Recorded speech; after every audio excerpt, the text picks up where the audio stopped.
former Dean, Sri Shankaracharya University of Sanskrit, Kalady, to formally welcome the participants of this session. Ma'am, over to you, please. Thank you, Ashwati. Distinguished guests, respected professors, researchers, and dear students, good evening to all. Today's lecture series is being conducted under the MOU between University of Hyderabad and Sri Shankaracharya University of Sanskrit, Kalady, in Kerala. This series is dedicated to revisiting the richness of Indian wisdom. Today's session is titled Revisiting Indian Knowledge Systems, New Studies in the Medieval School of Astronomy and Mathematics of Kerala. We have honored to have Professor P.C. Muraleemadhavan sir delivering this lecture.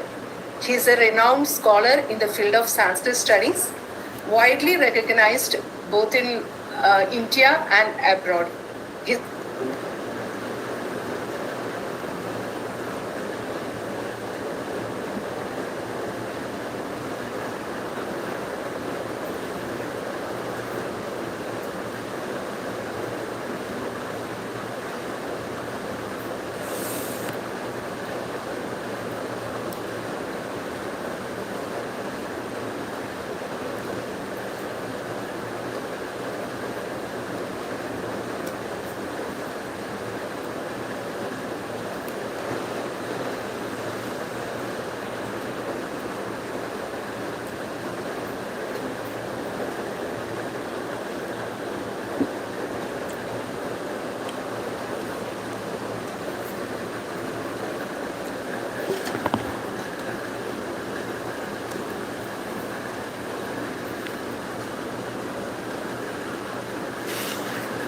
Following this lecture, and we welcome him with deep respect. I also take this opportunity to respect. I also take this opportunity to welcome Dr. Achyutananda Mishra, also one of the coordinators of the MOU from Sri Shankaracharya University of Sanskrit, Kalady. Dr. Mishra is a poet, speaker, and academician whose multifaceted contributions enrich our academic community.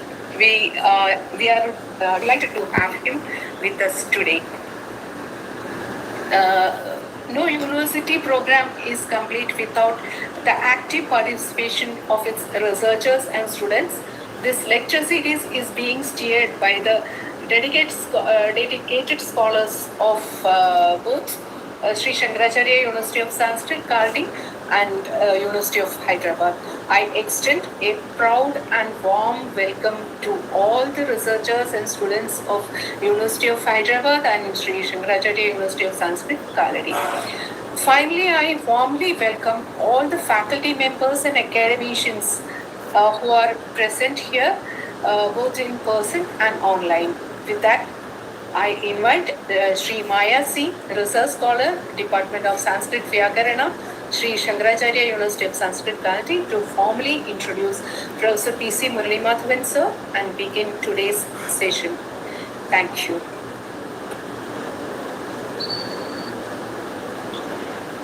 Good evening, everyone. Am I audible? Yes, Maya. It is my privilege to introduce our distinguished resource person for tonight, Mahopadhyay, Professor P.C. Muraleemadhavan Master, the recipient of Rashtrapati Puraskar for the lifetime contribution to Sanskrit in 2017. He completed his Masters in Sanskrit Sahitya from University of Madras in 1974, and later he earned his first PhD in Sanskrit Sahitya from Central Sanskrit University, New Delhi in 1987, followed by second PhD in Nyaya Shastra from University of Calicut in 1993. He served as a former professor and head of the Department of Sanskrit at Central Sanskrit University, Guruvayur campus, and later as a former professor and head of Sanskrit Sahitya at Shankaracharya University of Sanskrit, Kalady.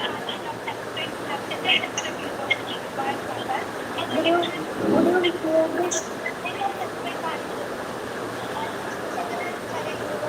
also held esteemed position of Director of Planning and Development. Beyond the university landscape, he has served as a former advisor to the Sahitya Academy for Sanskrit and former chairman of the Adarsh Sanskrit Vidyapida in Balisheri, and has offered his invaluable expertise to Chinmaya International Foundation Shod Sansthan in Piravam. He has produced 13 doctoral degrees and has edited, translated and commented on 25 authoritative books across English, Sanskrit and Malayalam, and published more than 200 research articles. Among his kavyas, Bringageetam, Ampashtavam, Kavi Bhaskaram, Naumi, which have been considered for several national awards. Furthermore, its masterly Sanskrit commentaries, including Rasika Ranjani, the commentary of Chataka Sandesha, and Nikashopala, the commentary on Vyutpatti Vadakarika, have earned prestigious academic honors such as Muraleemadhavan Puraskara and Vijayashree Award. Among his edited work, The Facets of Indian Culture and Indian Theories of Hermeneutics and Emergence of Indian Wisdom and New Horizons of Ethological Research needs special mention. He has unearthed 18 unpublished Sanskrit works. As the very first regular teacher in Sanskrit Sahitya, Sri Shankaracharya University of Sanskrit, Kalady, he stands as one of the foundational pillars who actively shaped the institution from its very inception. His academic brilliance has resonated globally, serving as a visiting professor and resource person across US, UK, Canada, Australia, Japan, Finland, Thailand, and Nepal. He has delivered many prestigious lectures and conducted key sessions of World Sanskrit Conference in Australia, Finland, and Nepal. He has been honored with the highest academic title, Mahamahaupadhyaya, was conferred the prestigious Bharat Rashtrapati Puraskar by President of India. His contributions have been celebrated with numerous prestigious laurels, including the Parikshit Maharaj Memorial Award, Devi Prasadam Award, Bhasha Puraskar, Kalidasa Puraskar, Vijnana Peedam Award, Guruvayurappan Kirti Puraskar, Akshara Shloka Tilaka Award, Samskrita Vidya Bhaskara Award, Ashtavidya Guru Shrestha Puraskar. Since 2020, he has been the Director-in-Chief of the Kandalur Shala Institute for Higher Learning and Research in Ancient Indian Wisdom, Trivandrum. Thank you, sir.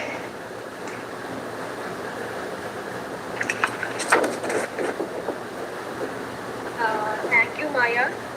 Before moving to the lecture, sir, unmuting.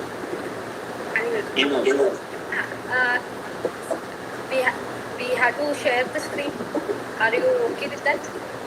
Yeah, this is good. Okay. So, thank you, Maya. And I'm here to a privilege to invite Professor Muraleemadhavan to deliver today's lecture. Sir, may I request you to deliver your insights on lecture? Thank you, Ashwati. Shrutismritipurananam alayam karunalayam namami bhagavatpadashankaram lokasankaram. Learned organizers of this great intellectual event, Professor J.S.R. Prasad, Head of the Department of Sanskrit Studies, University of Hyderabad, Professor K. Yamuna,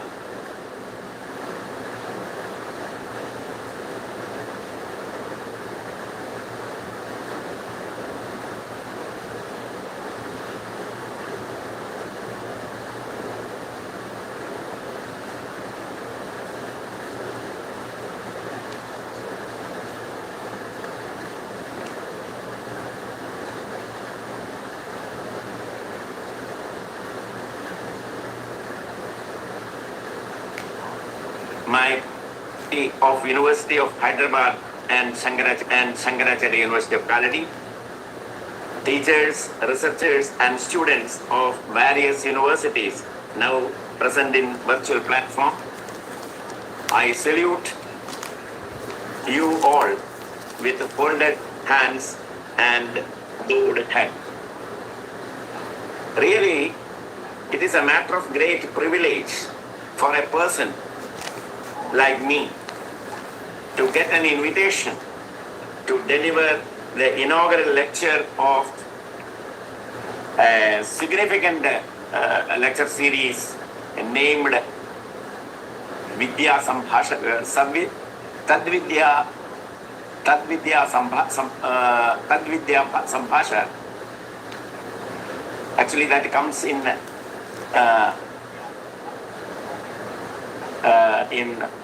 Ashtadesha Sangraha, that Ashtadesha that Sara Sangraha. This expression comes. I will speak about it later. And which has been envisaged, this lecture, as an intellectual feast by organizing universities, University of Hyderabad and Sri Shankaracharya University, Kalady. This, I congratulate the organizers for naming this meaningful event, academic event, this lecture series, titled Tadvidya Sambhasha, which is given to this lecture series. This expression really comes in the chapter of Agriya Sangrahaniyam in Ashtanga Sangraha. It's a very, very beautiful and very meaningful name given to this lecture series. This great movement, the movement in the studies of Indian knowledge systems, initiated by Government of India, has been implemented. Actually, it is very fruitfully by a group of erudite scholars of IITs, IIMs, and NITs of our country in these 3 decades. This scholarly group, through their research-oriented academic exercises, brought out several novel and shining doctrines hidden in the classical Sanskrit Shastra texts of Vyakarana, Navya, Vedic Suktas, Ayurveda, Vastu Vidya, Ganita, environmental studies, and the like. The process of regenerating Sanskrit Shastra studies in tune with modern scientific lines are made in vogue by these scholarly groups. The IKS project aims to bridge the tradition and modernity in all scientific fields, to bring a kind of continuity that is Nairandarya in all these fields. We can bring this continuity for a better world only by a discriminative scientific approach. It is the discrimination of dead and living in our tradition. What is dead in our tradition? What is living in our tradition?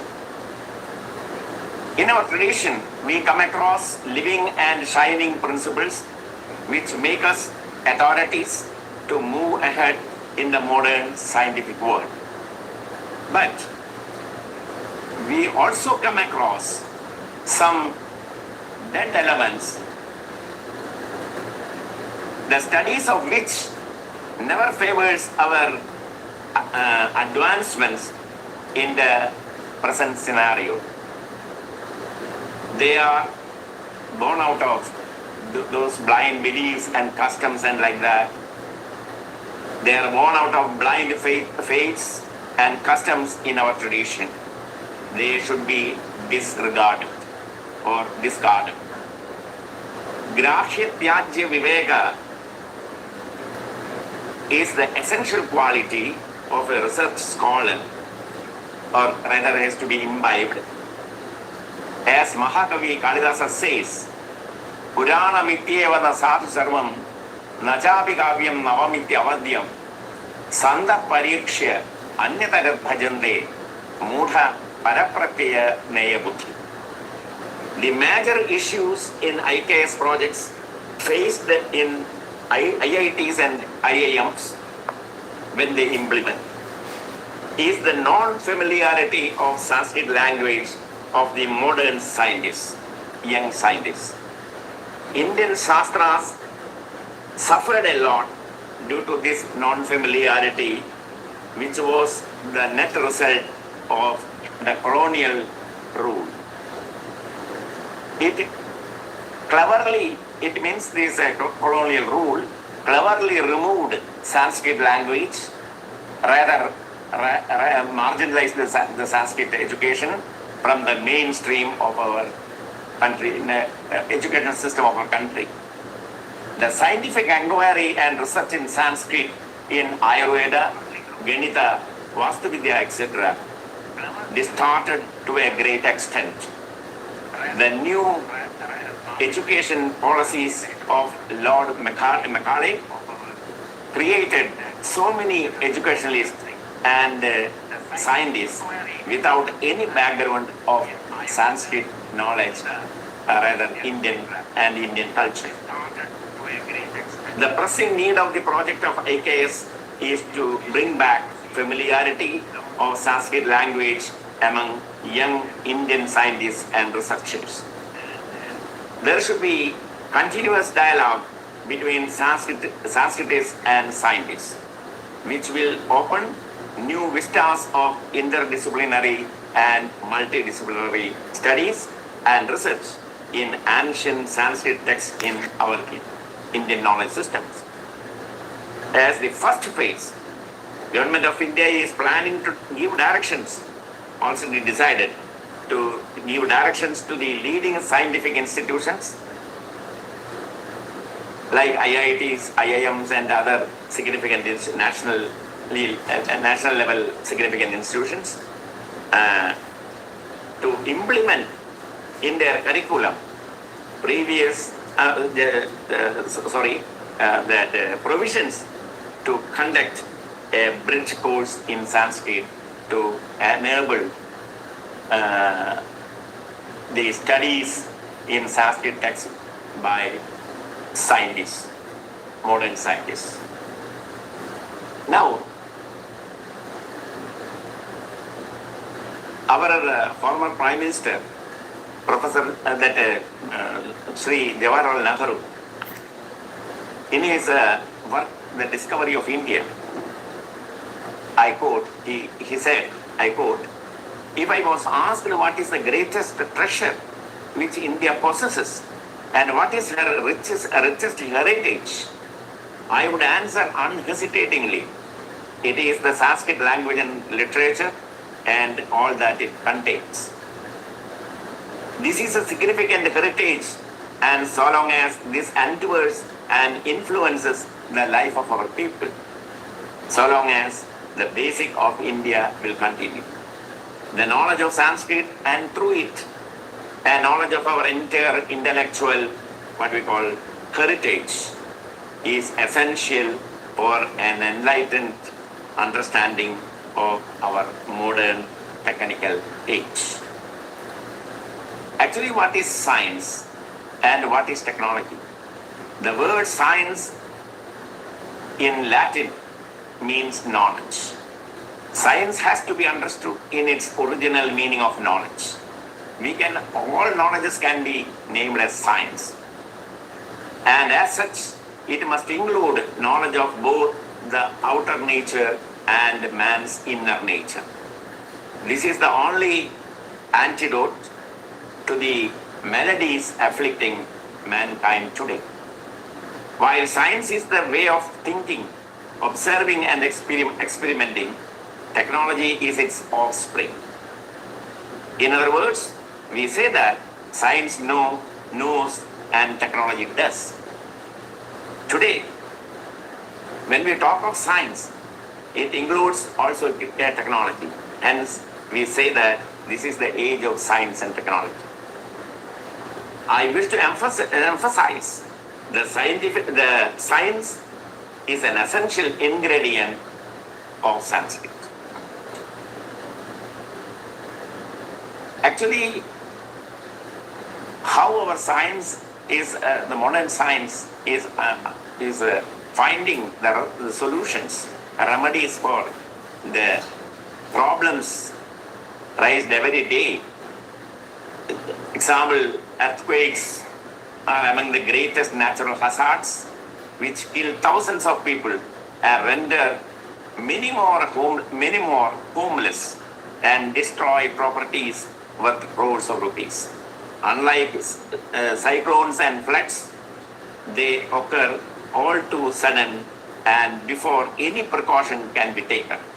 In spite of the several advances claimed, modern science, which spends millions of dollars in research on earthquakes, is a helpless observer except for a postmortem after the event.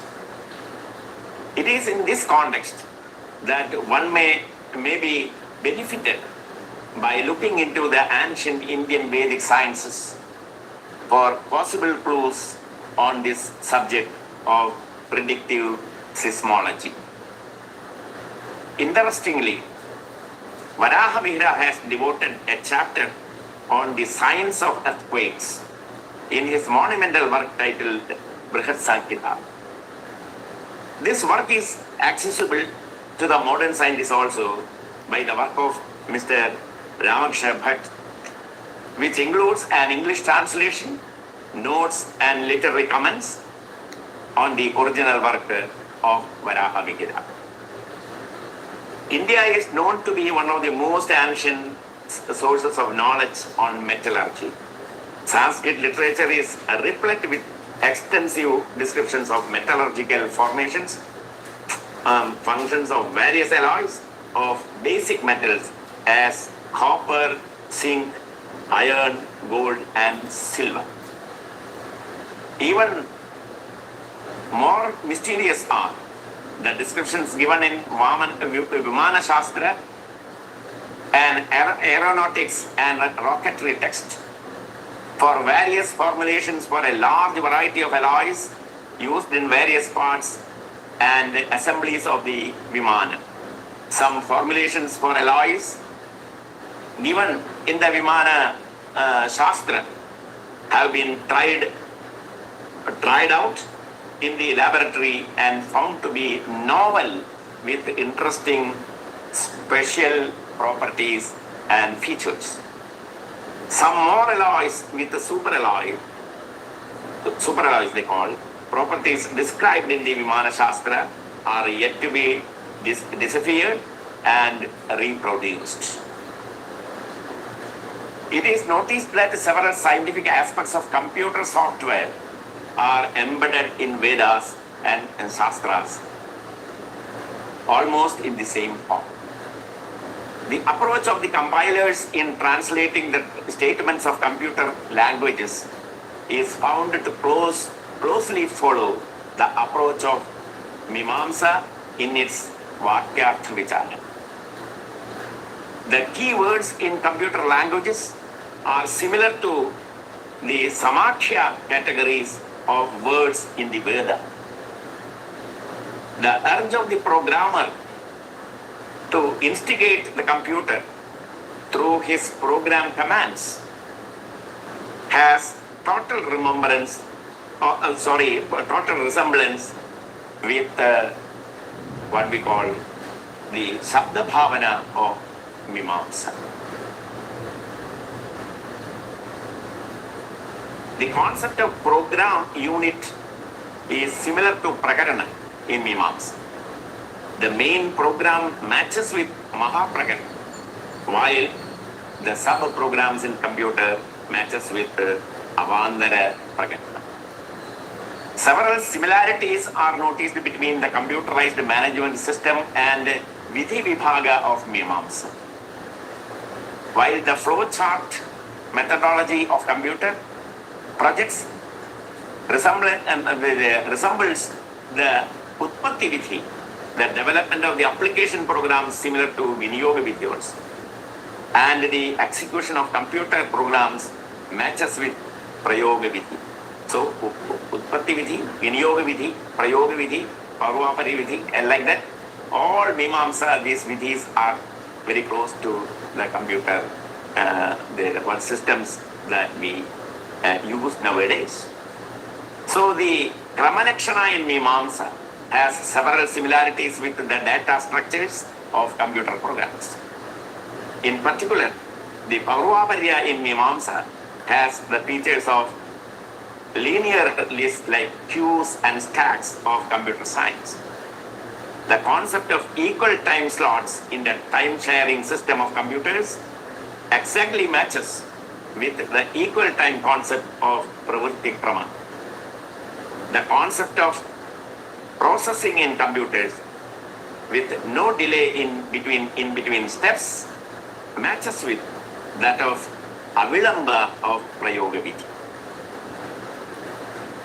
The need for special privileges for attending special tasks is recognized in the form of passwords in computer environment.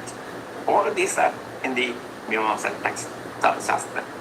Similar concept is noticed in Vedic system also as given under Adhikara Vidhi. The possibility of occurrence of errors, that's also there in computer, in the formation of words and sentences is recognized in both the systems. The contribution of Sanskrit to the various branches of now, why I have given a detailed introduction to Indian knowledge systems, because several people, they are not familiar with what is, even Sanskrit people, we are not clear. We have no a clear picture, we have not have a clear picture how the Indian knowledge system works. What is its application? What are the Shastras being studied? So that's why I have given the first part of my lecture, I have given a general introduction to this. Now I am coming to the subject mathematics, the contribution of mathematics, medieval school of mathematics in Kerala.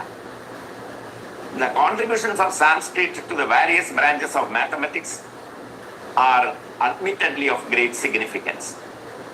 The decimal place value system, together with the zero, was perfected in India centuries ago.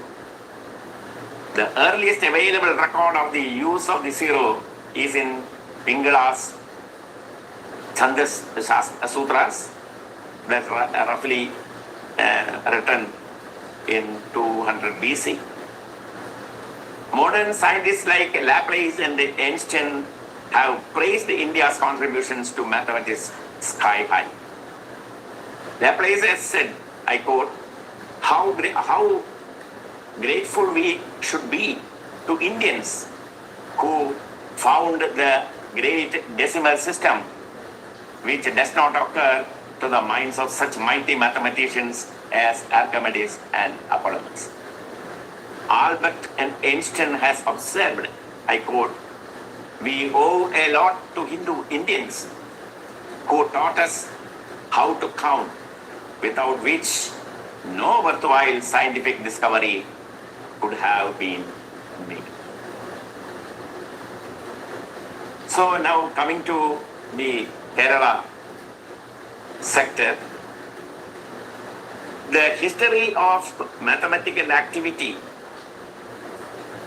in Kerala can be broadly divided into two, as medieval period and modern times. Medieval period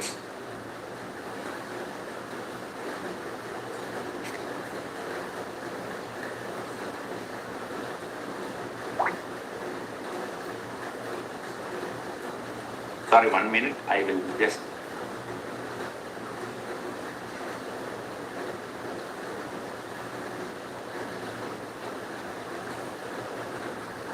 one minute.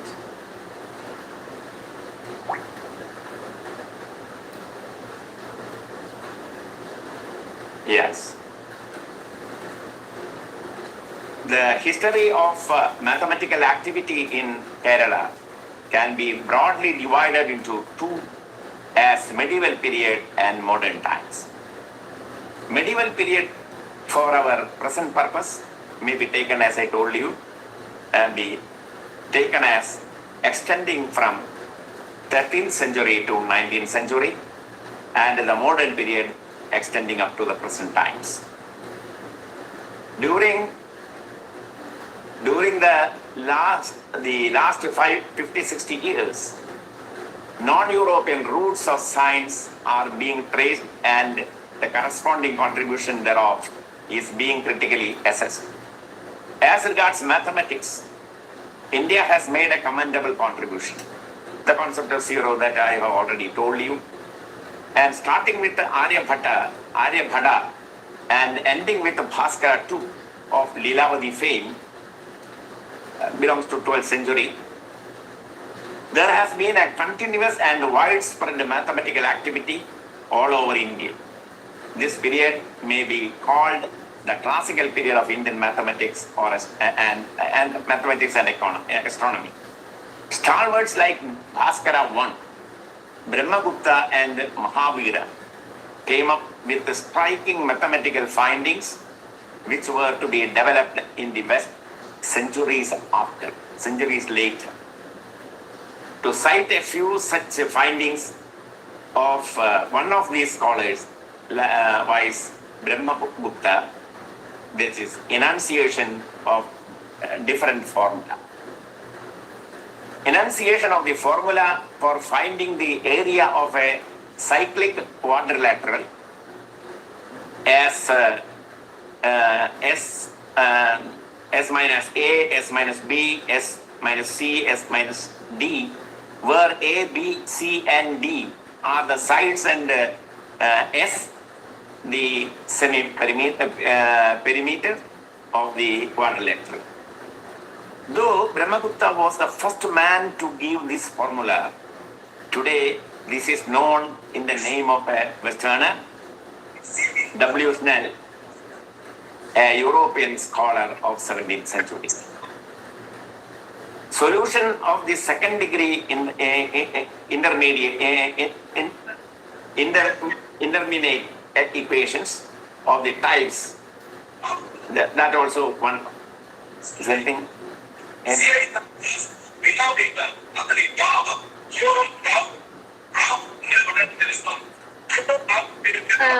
I would like to inform everyone to please mute your audio. Yeah, sir, you can continue. The second difference interpolation formula, which is now known as Newton-Stirling interpolation formula. This up to the 1950s, it was widely believed that no substantial mathematical work was carried out in India after Bhaskara II. But today, it has been widely accepted that mathematical activity of original and serious nature was carried out in some pockets of the country even after Bhaskara II.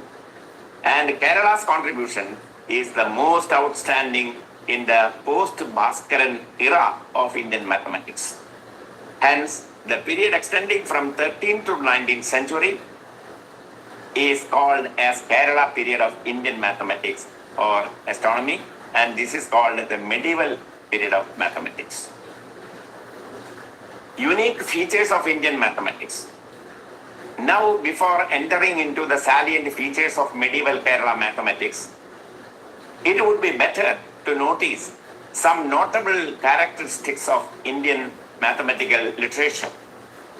In India, mathematics originated and developed as one of the three main branches of Jyotisha, the other two being astronomy and astrology. Jyotisha means all the three: Jyotisha, astrology, and astronomy.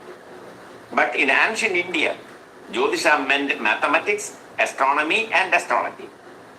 And the fact that predictive astrology, though not a science in the conventional sense of the term, has its basis on pure sciences like mathematics and astronomy, is often overlooked. This truth is often overlooked. As in many other ancient civilizations, in India also, mathematics and astronomy developed as twin disciplines. Just like our Indian darshanas, Sankhya Yoga, Nyaya Vaisheshika, Guru Mimamsa, Uttara Mimamsa, like that, all twin disciplines. And all the well-known mathematicians of ancient India with a lone clear exception of Mahavira, were invariably astronomers. So mathematicians are also astronomers, and both the discipline has worked.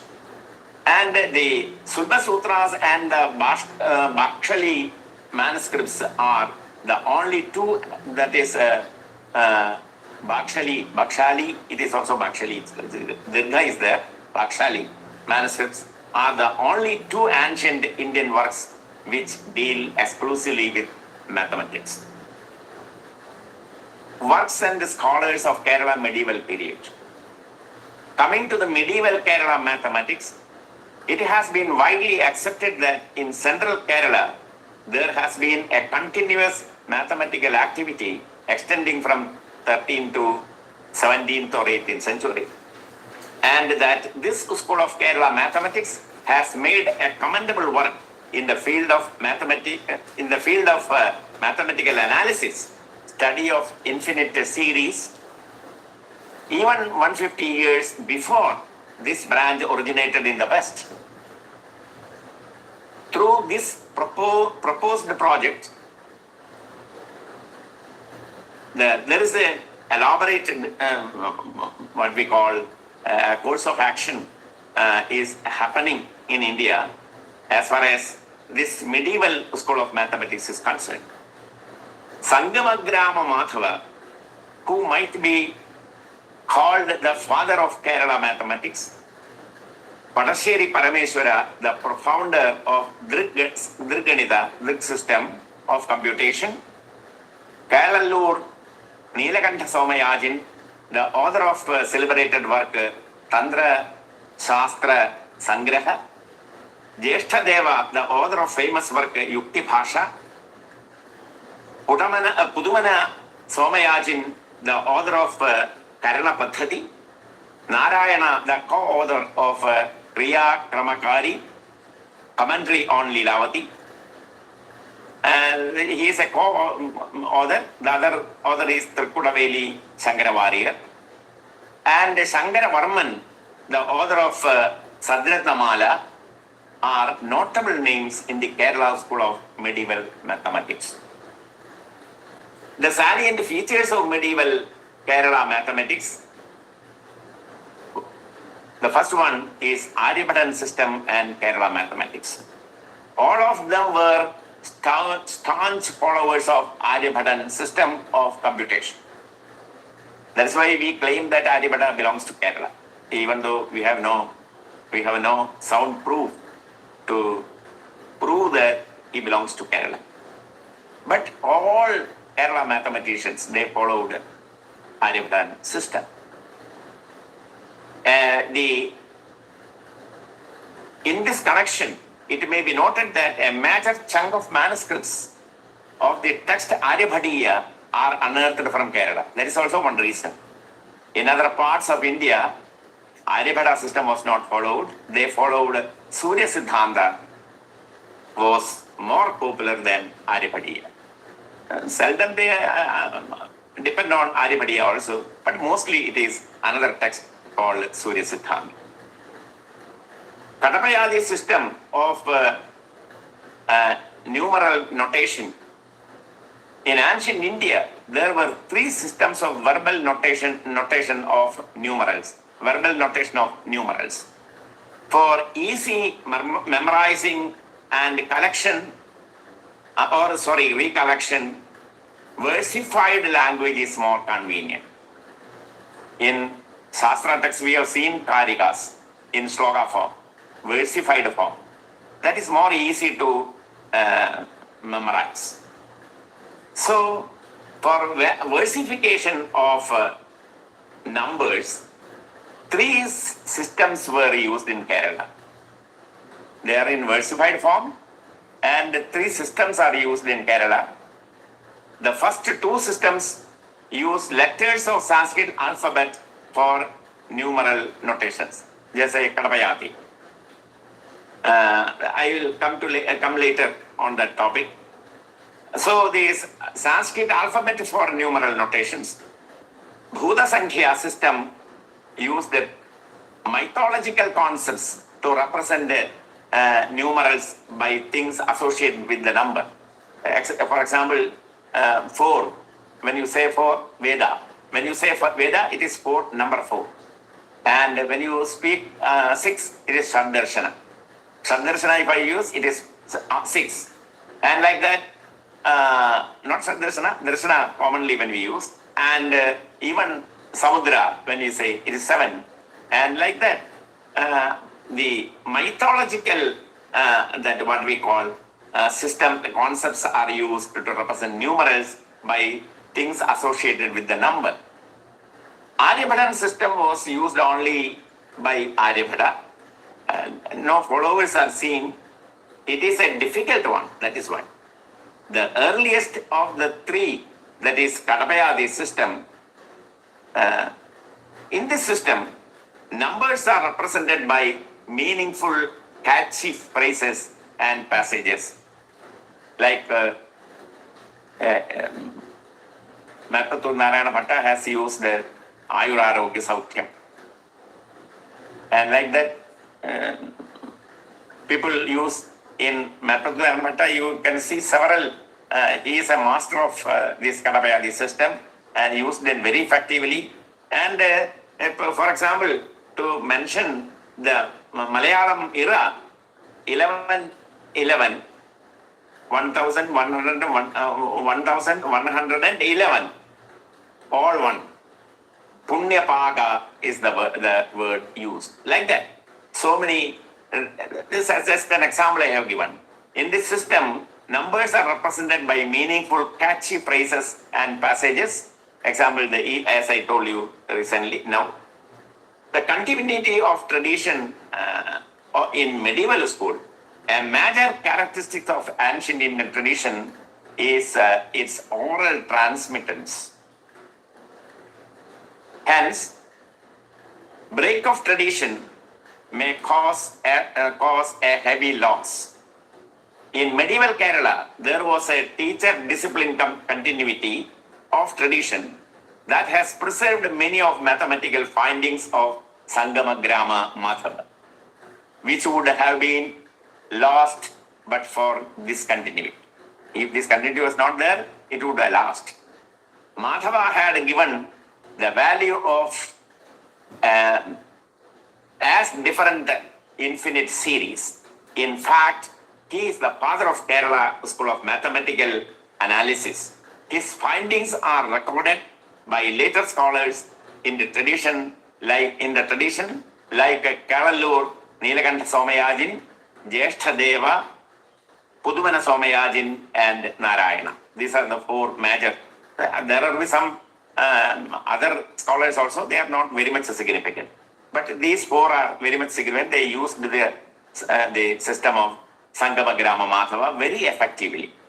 Only 2 of Madhava's works have come to us. But several his works were being referred in other works. But the concerned work we could not unearth up to this time. So these 2 works of Sangama Grama Madhava unearthed, they are Venvaroha and Sputa Chandrapti. These are the 2 works. Periodical revision of computation system, rational and critical approach. Most important feature of medieval Kerala mathematicians is their rational and critical approach. Unlike the mathematicians of classical period, these scholars took pains to put in record the rationales behind their findings. K.V. Sharma, who has unearthed, published and studied many of the mathematical literature of Kerala, points out that K.V. Sharma points out that many Kerala works have the sole purpose of showing the rationals, like Yukti Bhasha, a Malayalam work of 17th century, is the best example. Written in the old Malayalam, it has Nilakantha Somayajin's Tantra Sangraha as its basis. The work has preserved for us the mental working process in Malayalam we use Manakanaku. That is mental working process of a medieval Kerala mathematician. The text is yet to be analytically and critically assessed. Experimentation, verification, and periodical revision. Coming to astronomical side, Keralites believed and pronounced clearly that astronomy is a science subject to experimentation.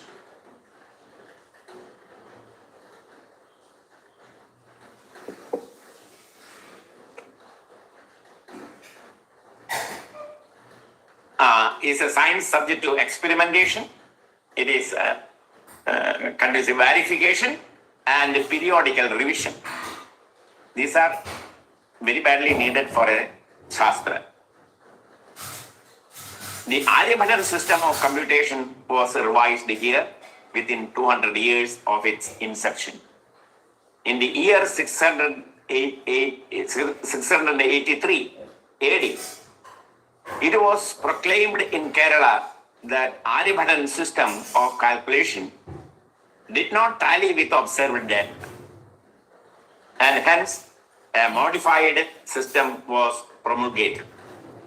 It is known by the name Parahita. Again, Parahita was discarded and a new revised system, Driganita, that is Drig system, was implemented. This was enunciated by Vadasheri Parameshwara through his work Driganita. The name of the work is Driganita. Parameshwara observed eclipses, the most convenient phenomena to verify and the accuracy of a system of computation for a continuous period of 55 years. It was a tapas for him, a great penance. 55 years he continuously watched. He has also recorded the collected data in his Siddhanta Deepika, the commentary on Govinda Swamin's Mahabhaskariya Bhashya. And his Driganita is the product of this penance, like a research work. He starts and I omit some portion to save the time. Planets computed by Parahita system are found to differ from their observed positions. In the science, however, it is stressed that observed positions are true positions. Planetary positions are the lone means of ascertaining prescribed time of rituals, and the time reckoned by incorrect planetary positions will not naturally be the right one. Hence, Dvijas who have mastered spirits should strive for ascertaining the planetary positions. There are some slokas quoted, but I am omitting that. This great researcher, this Parameshwara, has also written profusely on astronomy. Besides writing commentaries on classical texts like Aryabhatiya, Mahabhaskariya, and Leelavati, etc., he has penned many original treatises. The next scholar, Kalallur Neelakantha Somayajin, discipline, the student of Parameshwara's son, is his teacher, again brings in another revision through his Tantra Sangraha. This work dealing comprehensively with mathematics and astronomy and is an epoch-making work. And it is an epoch-making work. Besides recording mathematical findings which were otherwise orally transmitted, the author has explained the rationales behind such findings in this work. Somayajin, well known for his extensive and elaborate commentary on Aryabhatiya, has authored a small text called Jyotirmimamsa by name, with the sole purpose of stressing the fact that the astronomy is a science subject to verification and periodical revision. So verification and revision, that should be a continuous process, and this astronomy is a science of that kind. Mathematical analysis, a method of integration based on subtle geometrical analysis and ingenious methods of summing up the series used to get infinite series for pi, sine, sine and cos, and cosine, so to say, and the arc. All these, the most important achievement of this period, this has been recorded in this geometry in ancient India and medieval India, authored by T.A. Saraswati Amma. So,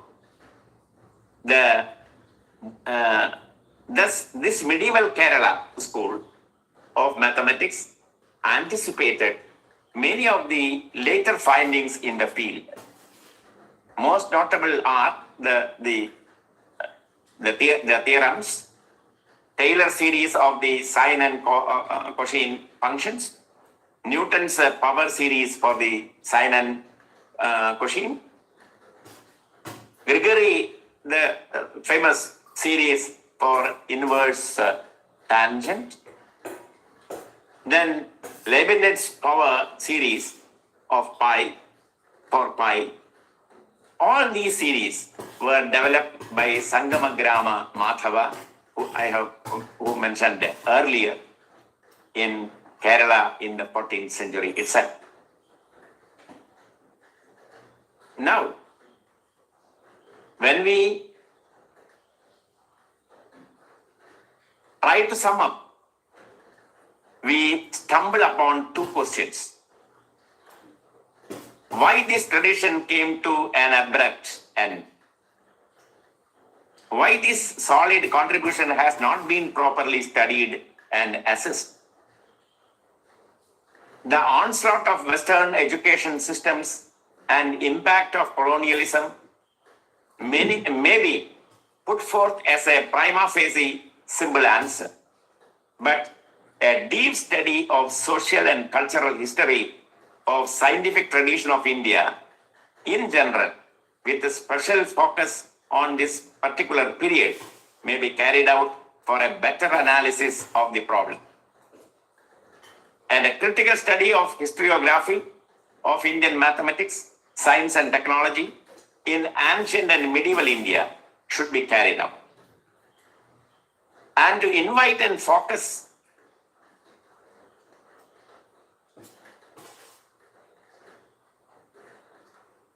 and a critical study of the historiography of the mathematics and the technology in ancient and medieval India should be carried out. And to invite and focus the attention of scholars to such indigenous scientific traditions. Serious seminars on social, cultural, and scientific aspects of traditional wisdom should be organized at various levels. Along with these, I want to give some suggestions how to work on such subjects, not only in mathematics or astronomy. When you speak about Indian knowledge systems, the Indian Shastra texts especially, a history of science should be rewritten with a fuller and deeper study of non-European roots of science and mathematics. European roots we know. We should know what are the non-European roots.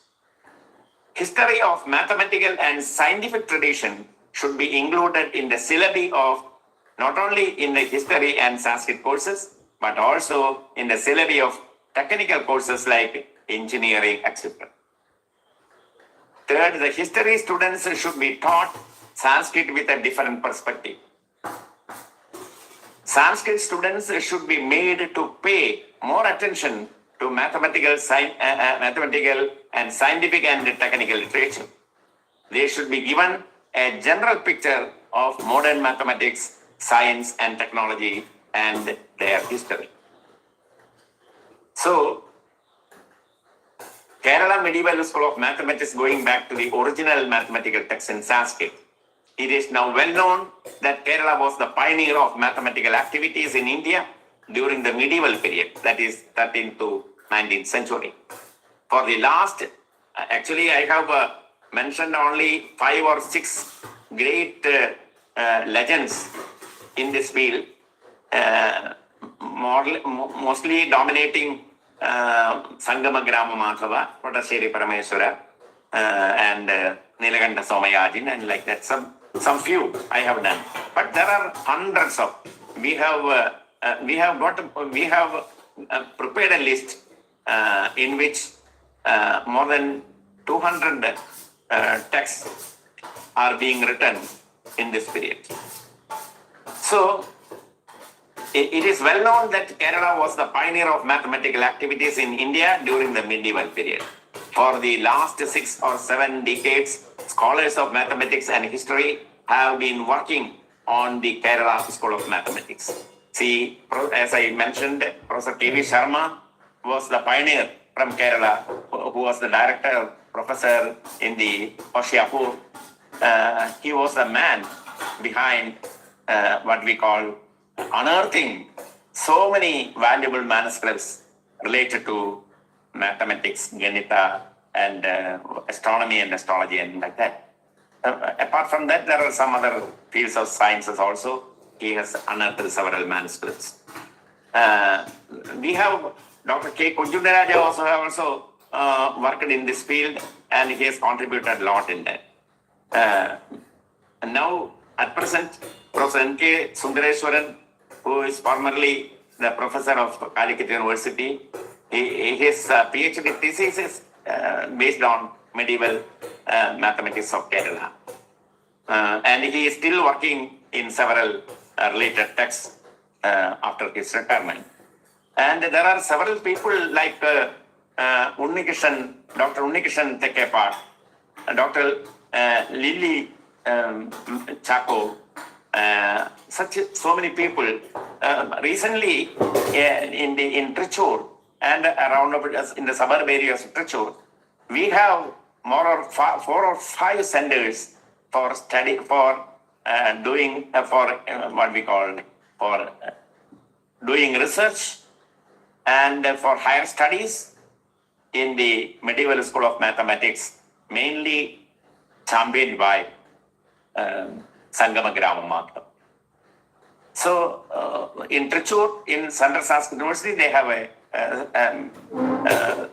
department center for that.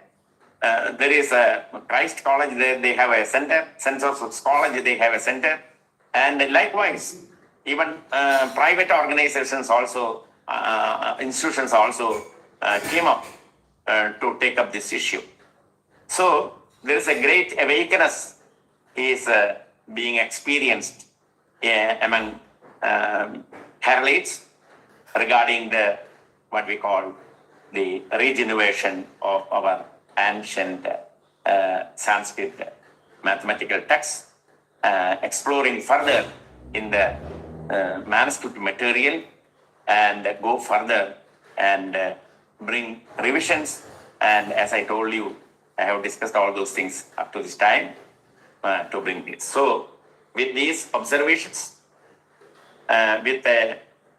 because it's only 40 minutes given to me, I think it is crossed now. Anyway, I beg to remain. I request the organizers of both universities, Hyderabad University and Shankaracharya University, to go further in these areas. And we have materials now. We have unearthed several manuscripts now. Kandalur Shala Research Institute in Trivandrum, we have a great project for that. And we are working on a central project on medieval. There are so many things to be unearthed. Only a tip of the iceberg is visible now. The other things are remain under the water. Only a tip of iceberg is visible. So many materials are available, especially related to astronomy, mathematics, and astrology. Astrology means I am talking about the Siddhanta Jyotisha, not what we call professing and not like that. So, with this request, I conclude my talk. I beg to remain. I thank the organizers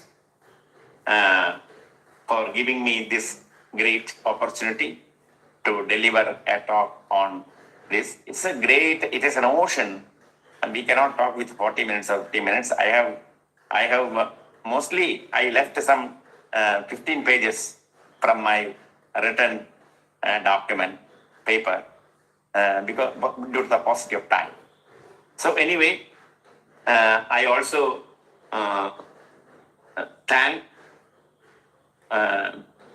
research scholars, those who have initiated to materialize this program, Ashwati and Krishnashree Babu,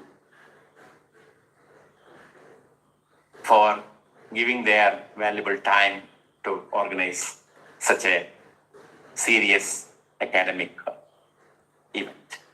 Thank you. Thank you, sir. Thank you for such an illuminating lecture. As a Keralite, I also feel